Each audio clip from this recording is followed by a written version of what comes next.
हरियाणा की हर अपडेट के लिए बेल आइकन दबाएं और सब्सक्राइब करें STV हरियाणा न्यूज। नमस्कार, हरियाणा न्यूज देख रहे हैं आप और मैं हूं आपके साथ सोनिया सतानिता। रुक कर लेते हैं फटाफट हरियाणा की ओर। कृषि कानूनों के खिलाफ किसान आंदोलन का आज 79वां दिन है, लेकिन कृषि कानूनों को लेकर जारी गतिरोध का अब तक कोई हल नहीं निकल सका है। आंदोलनकारी किसानों ने एक बार फिर अपने आंदोलन को और तेज करने का ऐलान किया। बहादुरगढ़ में दलाल खाप 84 की महापंचायत में किसान नेता गुरनाम सिंह चडूनी का बयान सामने आया। गुरनाम सिंह चडूनी ने कहा कि कृषि कानून देश हित में नहीं है। MSP कानून बनने पर ही संशोधन पर विचार हो पाएगा। लोकतांत्रिक तरीके से अपनी आवाज बुलंद कर रहे हैं। किसानों का भाईचारा और ज्यादा मजबूत हुआ है। उधर महापंचायत में किसान नेता राकेश टिकैत ने कहा कि किसानों का आंदोलन से जोड़ने का वो काम लगातार कर रहे हैं। देश में किसान पंचायतें लगातार आयोजित हो रही हैं और वहीं कच्चे मोर्चे को भी पक्का किया जा रहा है। इस दौरान उन्होंने पैदल मार्च के लिए तैयार रहने का आह्वान किया। कृषि कानूनों को लेकर राज्यसभा सांसद दीपेंद्र हुड्डा ने कहा कि सरकार को MSP पर कानून बनाने में क्या आपत्ति है। इसके साथ ही उन्होंने सरकार से सवाल किया कि जब नए कानूनों से बिचौलिए खत्म होंगे तो जो बड़े व्यापारी होंगे उन्हें किस श्रेणी में रखा जाएगा। क्या वो किसान कहलाएंगे या फिर उपभोक्ता।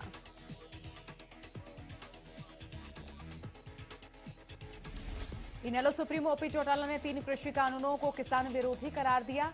उन्होंने कहा कि कृषि प्रधान देश में किसानों की मांगों की अनदेखी की जा रही है। अगर देश का किसान खुशहाल होगा तो देश मालामाल होगा। वहीं अभय चौटाला के इस्तीफे पर उन्होंने कहा कि चौटाला परिवार की परंपरा रही है कि वो समाज सेवा के लिए खुद के सुख का त्याग करने से कभी पीछे नहीं हटते।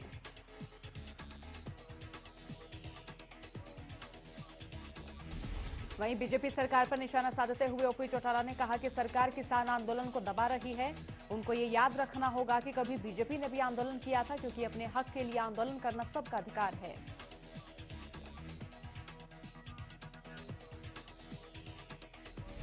गृह मंत्री अनिल विज ने राहुल गांधी के हम दो हमारे दो की बात पर तंज कसा है। विज ने ट्वीट कर कहा कि राहुल गांधी शायद ये नहीं जानते कि हम दो हमारे दो का नारा तो उनकी दादी इंदिरा गांधी ने ही दिया था। हमारा नारा तो सबका साथ सबका विकास है। राहुल को अपने ही परिवार के इतिहास का ज्ञान नहीं है।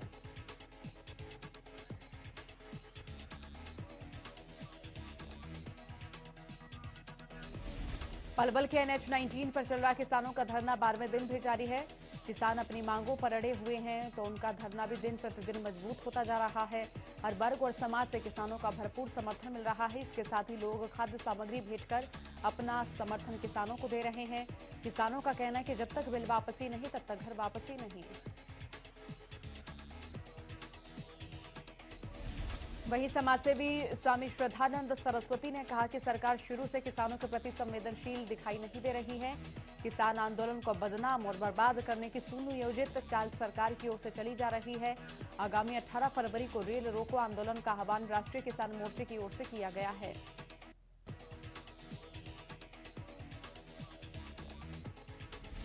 चरखी दादरी के हाथीपार के पास शुक्रवार को सैकड़ों महिलाओं ने एकत्र होकर तीनों कृषि कानून के समर्थन में सरकार के खिलाफ जमकर नारेबाजी की। महिलाएं ट्रैक्टर चलाकर टीकरी बॉर्डर के लिए रवाना हुई। इस दौरान उन्होंने कहा कि कृषि कानून वापस होने तक वो घर नहीं लौटेंगी।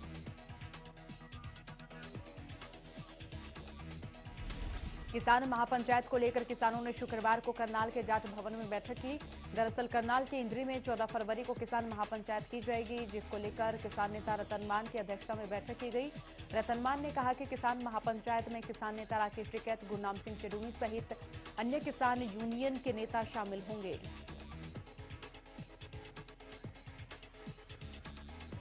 कृषि कानूनों के विरोध में चल रहा किसानों का आंदोलन अब जन आंदोलन बन चुका है। किसान आंदोलन को और मजबूत करने के लिए किसान महापंचायत की जा रही है। इंद्री में 14 फरवरी को होने वाली महापंचायत ऐतिहासिक होगी।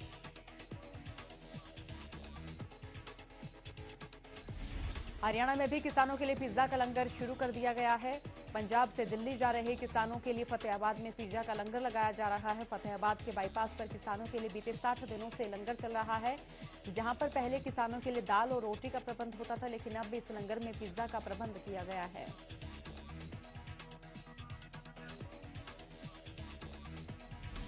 पिज्जा का लंगर लगाने वाले एलनाबाद निवासी रघुवीर सिंह ने बताया कि उनके एलनाबाद में पिज्जा की दुकान है। वो किसानों की सेवा करने के लिए यहां पिज्जा का लंगर लगा रहे हैं। उन्होंने बताया कि इससे पहले दिल्ली के बॉर्डर पर भी किसानों के लिए पिज्जा और बर्गर का लंगर वो लगा चुके हैं।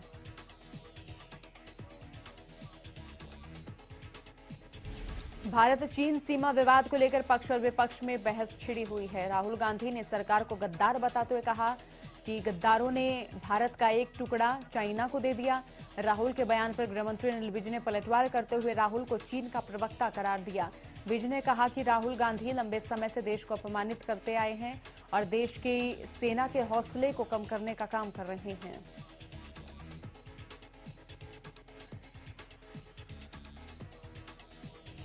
गुरुग्राम दौरे पर पहुंचे सीएम मनोहर लाल ने कष्ट निवारण समिति की बैठक की।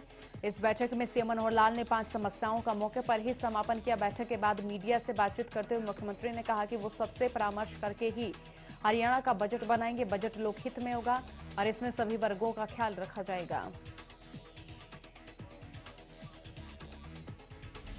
सीएम ने कहा कि इस बार के बजट में शिक्षा, स्वास्थ्य, सुरक्षा, रोजगार, स्वावलंबन और लोगों के स्वाभिमान पर खास फोकस होगा। और वहीं विपक्ष की ओर से अविश्वास प्रस्ताव लाने के सवाल पर सीएम ने कहा कि हमारी सरकार कहीं जाने वाली नहीं है और ये पूरे 5 साल तक चलेगी।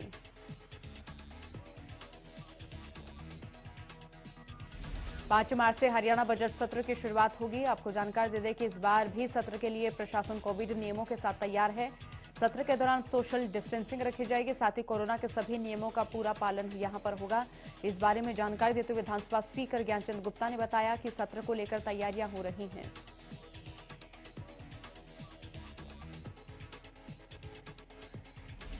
सत्र में विपक्ष लगातार अविश्वास प्रस्ताव लाने की मांग कर रहा है, जिस पर बताते हुए ज्ञानचंद गुप्ता ने कहा कि विपक्ष की ओर से अभी तक कोई प्रस्ताव नहीं मिला और अगर सदन की कार्रवाई से 1 घंटा पहले तक भी अविश्वास प्रस्ताव लाया जाता है तो नियमों के अनुसार कार्रवाई होगी।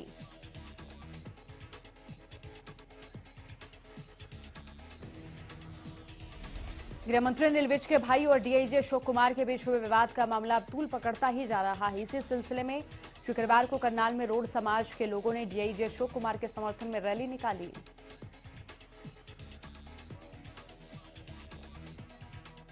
इस दौरान डीआईजी के समर्थन में जिला सचिवालय में सीएम के नाम ज्ञापन भी सौंपा गया। रैली में शामिल होने वाले लोगों ने सरकार की ओर से सस्पेंड किए गए डीआईजी अशोक कुमार को तुरंत बहाल करने और उनके खिलाफ हुई एफआईआर को कैंसिल करने की मांग की।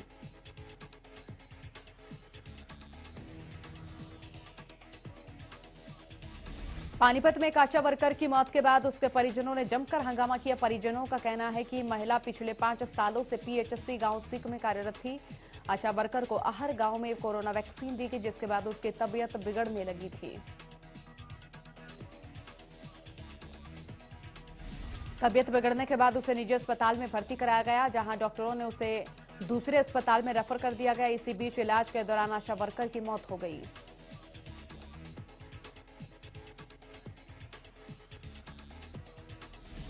टोहाना के दमकोरा रोड पर स्थित गवर्नमेंट सीनियर सेकेंडरी स्कूल में खंड शिक्षा अधिकारी ने औचक निरीक्षण किया। इस दौरान उन्होंने कक्षाओं, प्रयोगशाला और पुस्तकालय में जाकर स्थिति को जांचा और वहीं शिक्षकों और अन्य कर्मचारियों को उचित दिशा निर्देश जारी किए। खंड शिक्षा अधिकारी मुकेश शर्मा ने कहा कि कोरोना काल के बाद अब ऑफलाइन पढ़ाई फिर से सरकारी स्कूलों में शुरू हो गई है और ऐसे में सरकारी स्कूल के सामने कई चुनौतियां भी हैं, क्योंकि लंबे समय के बाद स्कूल में ऑफलाइन पढ़ाई करवाई जा रही है। ऐसे में सभी विद्यार्थियों, शिक्षकों और अभिभावकों को मिलकर बेहतर परिणाम देने के लिए खुद को तैयार करना होगा।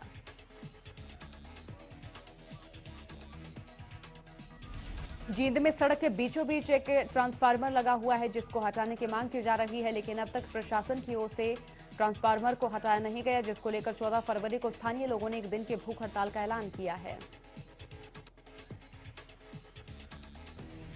तो वहीं स्थानीय निवासियों का कहना है कि सड़क के बीचों बीच एक ट्रांसफार्मर है, जिससे लोगों को परेशानी का सामना करना पड़ रहा है। और वहीं जींद के डीसी डॉक्टर आदित्य दहिया ने कहा, इस मामले में नगर परिषद और बिजली विभाग में समन्वय की कमी थी। दोनों विभागों की बैठक बुलाकर जल्द ही कोई समाधान निकाला जाएगा। अंबाला में रेलवे यूनियन के लोगों ने सरकार के खिलाफ जमकर नारेबाजी की। यूनियन नेता अजय गौर ने बताया कि यह प्रदर्शन विशेष रूप से अपनी मांगों को लेकर है। जिसमें वो कर्मचारी जो रेलवे में अपना परीक्षण पूरा कर चुके हैं, लेकिन उनको नियुक्तियां नहीं दी जा रही हैं।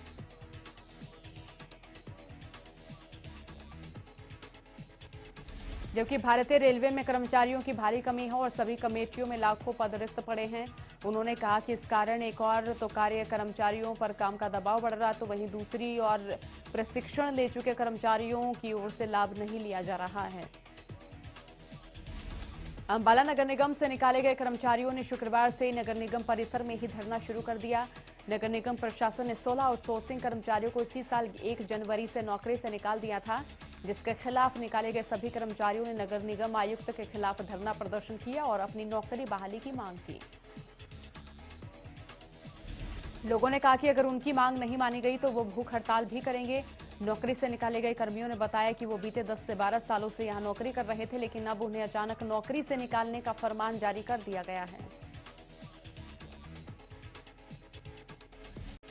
सिरसा में शुक्रवार को centre of Indian trade union यानी सीटू के आह्वान पर किसान, मजदूर और कर्मचारियों ने डिप्टी सीएम के आवास के घेराव का प्रयास किया। हालांकि बरनाला रोड स्थित बाल भवन के नजदीकी पुलिस बल ने प्रदर्शनकारियों को रोक लिया, जहां एसडीएम जयवीर यादव ने प्रदर्शनकारियों से ज्ञापन लिया। सीटू के राज्य प्रधान सुलेखा ने बताया कि उनकी ज्यादातर मांगे उप मुख्यमंत्री के विभागों से संबंधित है। उन्होंने शुक्रवार शांतिपूर्ण तरीके से प्रदर्शन करके एसडीएम को 15 सूत्रीय मांग पत्र सौंपा। इसके साथ ही कृषि कानूनों के साथ साथ श्रम कानूनों का विरोध जताते हुए उन्हें रद्द करने की मांग की। कनीना में एसडीएम कार्यालय के समक्ष दुकानदारों का धरना लगातार जारी है। इन व्यापारियों के धरने को 5 दिन हो गए हैं। दुकानदारों का कहना है कि जब तक समस्या का समाधान नहीं होगा तब तक वो दुकानें बंद करके इसी तरह से धरने पर बैठे रहेंगे। गौरतलब है कि कनीना में लघु सचिवालय और उपमंडल स्तरीय न्यायालय भवन का निर्माण होना है।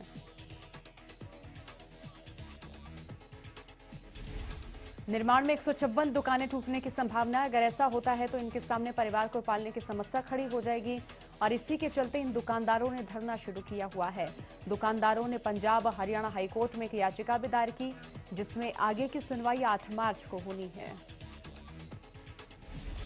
बल्लभगढ़ के वार्ड नंबर 40 में रहने वाले लोग अपने इलाके से मोबाइल टावर को हटाने की मांग कर रहे हैं। इलाके के लोगों की शिकायत है कि टावर से निकलने वाले रेडिएशन से उनके स्वास्थ्य पर बुरा असर पड़ रहा है, जिसका सबसे ज्यादा नकारात्मक असर बुजुर्गों पर पड़ रहा है। स्थानीय निवासियों की ये भी शिकायत है कि कई बार वो अधिकारियों से इस बाबत शिकायत भी कर चुके हैं, लेकिन कोई हल नहीं निकला। यहाँ के रहवासी बता रहे कि अभी तक समस्याओं का कोई हल नहीं हुआ है। मामले में वार्ड पार्षद के पति ने प्रतिक्रिया देते हुए कहा कि मामला उनके संज्ञान में नहीं है और वो इस पर जरूर कार्रवाई करने के लिए शिकायत करेंगे। उधर मीडिया में खबर आने के बाद प्रशासन ने भी मामले में फौरन एक्शन लेने की बात कही है। यमुनानगर गाड़ियों के फर्जी रजिस्ट्रेशन का मामला सामने आने के बाद जांच के लिए एसआईटी का गठन किया गया। अब एसआईटी ने जगाधरी दिशा केंद्र के एमआरसी को पूछताछ के लिए गिरफ्तार कर लिया। एसआईटी ने एमआरसी राजेंद्र दांगी को कोर्ट में पेश करके 6 दिन के पुलिस रिमांड पर लिया। रिमांड के दौरान एमआरसी से फर्जी रजिस्ट्रेशन में और कौन कौन शामिल हैं, इसकी पूछताछ की जाएगी। इसके साथ ही इस बात की भी जांच की जाएगी कि कौन चेसिस नंबर को बदलकर ये लोग फर्जी आरसी बनाते थे। फतेहाबाद जिला प्रदेश का पहला ऐसा जिला बन गया जहां गांव की चौपालों में फ्री वाईफाई सुविधा मिलने लगी है। डीसी नरहरि सिंह बांगड़ ने जानकारी देते हुए बताया कि जिले में कुल 257 ग्राम पंचायतें हैं। इन सभी ग्राम पंचायतों को चौपालों की बीएसएनएल के सहयोग से हाईटेक किया गया है। गांव में 5 स्थानों पर वाईफाई जोन स्थापित किया गया, जहां से ग्रामीण फ्री में इंटरनेट सुविधा ले सकेंगे। उन्होंने बताया कि गांव के स्कूलों को प्राथमिकता पर लिया गया है। स्कूलों में वाईफाई जोन बनाया गया है। उसके बाद ग्राम सचिवालय, पीएचसी और सीएचसी के साथ साथ गांव के 5 स्थानों पर यह सुविधा दी जा रही है। करनाल के फूसगढ़ गांव में 2 गुटों में झगड़े का मामला सामने आया है। दरअसल कल एक समुदाय के लोगों ने दूसरे समुदाय के घरों में जाकर तोड़फोड़ और गली में खड़ी 2 बाइकें जला दी। इसके अलावा 5 बाइकों को तोड़ दिया, जिसको लेकर जिला पुलिस कप्तान गंगाराम पूनिया समेत जिले के अधिकारियों ने पीड़ित समुदाय के लोगों से बैठक की। पहली बैठक के बाद पीड़ित पक्ष के लोगों ने कहा कि अगर पुलिस हमला करने वाले आरोपियों को गिरफ्तार नहीं करती है तो वो अपना गांव छोड़कर चले जाएंगे, जिस पर एसपी ने कहा कि जल्द आरोपियों को गिरफ्तार कर लिया जाएगा। और गौरतलब है कि कल हुए झगड़े में दोनों समुदाय के 3 से 4 लड़कों में आपस में बहस हो गई थी, जिसके बाद झगड़ा और ज्यादा बढ़ गया था। गुरुग्राम में एक निजी कंपनी के मैनेजर से हुए 1,76,000 रुपए की लूट के मामले का खुलासा करते हुए पुलिस ने 3 आरोपियों को गिरफ्तार किया। पुलिस ने इनके पास 31,000 रुपए भी बरामद किए। कंपनी के कर्मचारी ने ही अपने मैनेजर की जानकारी अपने साथियों को दी, जिसके बाद आरोपियों ने मैनेजर से उस वक्त 1,76,000 रुपए लूट लिए थे। जब मैनेजर बैंक से पैसे निकलवाकर अपने एम्प्लॉई को सैलरी देने के लिए कंपनी की ओर जा रहा था तो जैसे ही मैनेजर एसपीआर रोड पर पहुंचा तो चोरी की बाइक पर सवार 3 युवक वहां पहुंचे और मैनेजर के साथ मारपीट करते हुए पैसे लूटकर फरार हो गए। गिरफ्तार 3 आरोपियों में से एक आरोपी उसी कंपनी का कर्मचारी है जिस कंपनी के मैनेजर से लूट हुई थी। चरखे दादरी में कुछ दिन पहले रोहतक एसटीएफ ने फर्जी एनकाउंटर में बिंदर नामक शख्स की हत्या कर दी थी, जिसको लेकर बिंदर के परिजन और स्थानीय लोगों ने शुक्रवार को गृहमंत्री अनिल विज का पुतला फूका और विरोध प्रदर्शन किया। परिजनों का कहना है कि वो पुलिस की कार्रवाई से असंतुष्ट हैं और मामले की जांच किसी अन्य एजेंसी से कराने की मांग की है। पुलिस अधीक्षक विनोद कुमार ने बताया कि मृतक के परिजन पुलिस की कार्यशैली से असंतुष्ट हैं और कार्रवाई से नाखुश हैं। इसी को लेकर जांच क्राइम ब्रांच को दे दी है। आगे की जांच क्राइम ब्रांच की ओर से की जाएगी। वहीं हरियाणा व्यापार मंडल के प्रधान रविंद्र गुप्ता ने बताया कि बिंदर हत्याकांड को लेकर सरकार से पीड़ित परिवार को 50 लाख रुपए की आर्थिक सहायता और परिवार को एक नौकरी देने की मांग की है। गोहाना पुलिस ने बिचपड़ी गांव के एक युवक की हत्या मामले में 2 आरोपियों को गिरफ्तार किया है। पकड़े गए आरोपियों की पहचान अमित और सुमित के रूप में हुई है, जो कि बिचपड़ी गांव के ही रहने वाले हैं। उन्होंने 28 जनवरी को अनिल नाम के युवक की गोली मारकर हत्या कर दी थी। मामले में एसआई ने बताया कि दोनों आरोपी हत्या के मामले में तिहाड़ जेल में बंद थे। वो कुछ वक्त पहले ही पैरोल से अपने घर आए थे। दोनों बदमाश वापस जेल नहीं जाना चाहते थे। बदमाशों को शक हुआ कि अनिल इसकी सूचना पुलिस को दे सकता है और इसी शक के आधार पर दोनों ने अपने साथियों के साथ मिलकर युवक की हत्या कर दी। गोहाना के भगत फूल सिंह महिला मेडिकल कॉलेज में एक एमबीबीएस फर्स्ट ईयर की छात्रा की ओर से सुसाइड का मामला सामने आया है। गर्ल्स हॉस्टल के रूम नंबर 11 में फांसी लगाकर छात्रा ने आत्महत्या कर ली। मृतका का नाम डिम्पी है, जो रोहतक जिले के खेड़ी सात गांव की रहने वाली थी। परिजनों ने सुसाइड का कारण मानसिक रूप से परेशानी बताया। पानीपत में लगते टीटीआई पुल पर एक युवक का शव लटका मिला। बताया जा रहा है कि युवक अजय पानीपत के हरसिंहपुरा गांव में रहता था। टीटीआई पुल पर अजय के शव को लटकता देख इसकी सूचना पुलिस को दी गई। पुलिस ने मौके पर परिजनों को सूचित किया। पुलिस ने पोस्टमार्टम कर शव परिजनों को सौंपा। मृतक का भाई अजीत ने बताया कि वो काफी दिनों से बेरोजगार था, लेकिन घर परिवार में उसका व्यवहार ठीक था। फिलहाल मामले का खुलासा नहीं हो पाया। देश भर में तेल की कीमतों में इजाफा थमने का नाम नहीं ले रहा। शुक्रवार को यमुनानगर में बढ़ती कीमतों से आमजन बेहद परेशान नजर आए। तेल की कीमतों के साथ साथ बढ़ती महंगाई पर लोगों ने कहा कि उन्हें कुछ दिनों में पैदल ही चलने पर मजबूर होना पड़ेगा। और वहीं कई लोगों का यह भी कहना है कि जब तेल की कीमतें बढ़ेंगी तो बाकी चीजें अपने आप ही महंगी हो जाएंगी। 12 फरवरी को पेट्रोल के दाम में 28 से 29 पैसे की बढ़ोतरी हुई, जबकि डीजल के दाम में 35 से 38 पैसे बढ़ाए गए। या पेट्रोल 86 रुपए तो डीजल 78 रुपए तक पहुंच गया है। करनाल के जीटी रोड में एक चलती कार में आग लग गई, जिससे कार में सवार 2 लोगों ने कूदकर अपनी जान बचाई। सूचना के बाद पुलिस मौके पर पहुंची। दरअसल मेरठ निवासी कार चालक कुरुक्षेत्र जा रहा था और जैसे ही वो शामगढ़ रिलायंस पेट्रोल पंप के नजदीक पहुंचे, कार में अचानक आग लग गई। इसी बीच चालक ने अपनी सूझबूझ का परिचय देते हुए कार को सड़क किनारे लगाया और कार से बाहर निकलकर अपनी और अपने साथी की जान बचाई। साइबर सिटी गुरुग्राम के सेक्टर 53 में सीएनजी गैस की पाइपलाइन फटने से आग लग गई। दरअसल वजीराबाद से लगी ग्रीन बेल्ट में नगर निगम की ओर से काम किया जा रहा था और जैसे ही जेसीबी ने इस इलाके में खुदाई करनी शुरू की, ठीक वैसे ही तेज धमाके के साथ यहां से जा रही पाइपलाइन फट गई। पाइपलाइन फटने के बाद वहां भीषण आग लग गई। मामले की सूचना पर पहुंची दमकल विभाग की टीम ने कड़ी मशक्कत के बाद आग पर काबू पाया और मामले की तफ्तीश में जुट गई। फटाफट हरियाणा में फिलहाल के लिए इतना ही। बने रहिए हरियाणा न्यूज के साथ। नमस्कार।